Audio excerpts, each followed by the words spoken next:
to Ibrahim al Marashi. He is in Milan, in Italy, an associate professor at California State University, San Marcos, researching modern Iraqi history, also the author of The Modern History of Iraq. Ibrahim, thank you so much for your time. You have a personal connection to the start of this war. We need to explain this to the viewers. You wrote an article which was then plagiarized by the British government. It gave a 2003 briefing document to present its case before the war. The document was called Iraq, its infrastructure of concealment, deception, and intimidation. So how did the British government quote and plagiarize your work? Did they do it correctly?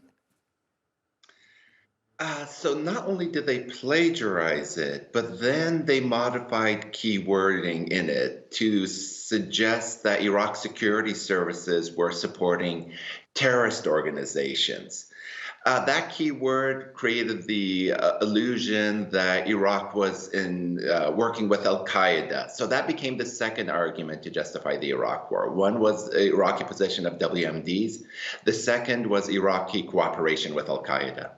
Yeah, when I say did they plagiarize correctly, obviously I didn't mean the plagiarization itself. I mean, did they quote your work correctly or did they exaggerate it? And of course, then Colin Powell then used the same text when he addressed the UN General Assembly to talk about what was happening in Iraq. Do you think that at the very, very highest levels of government, that people knew that they were incorrect, or were they duped by some information that they were given?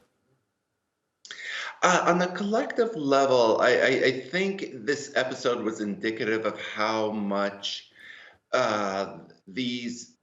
both the UK and the US, how little they knew about Iraq and its society before the invasion. So you had that kind of collective ignorance.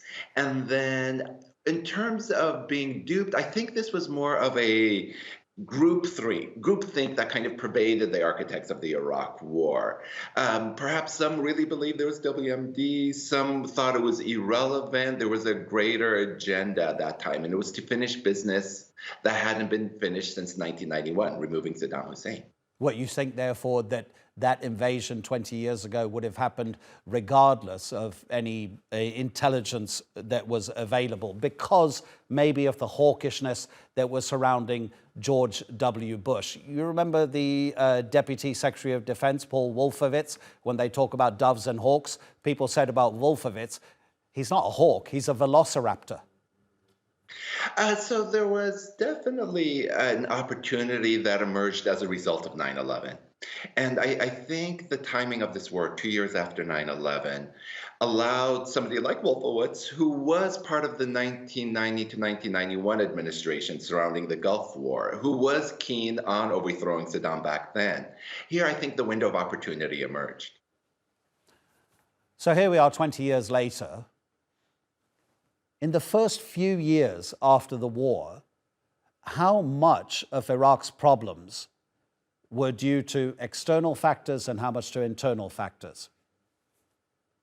It's hard in terms of quantifying. In terms of kind of structural dynamics, after the invasion, if we look at one primary mistake, it was disbanding Iraq's army.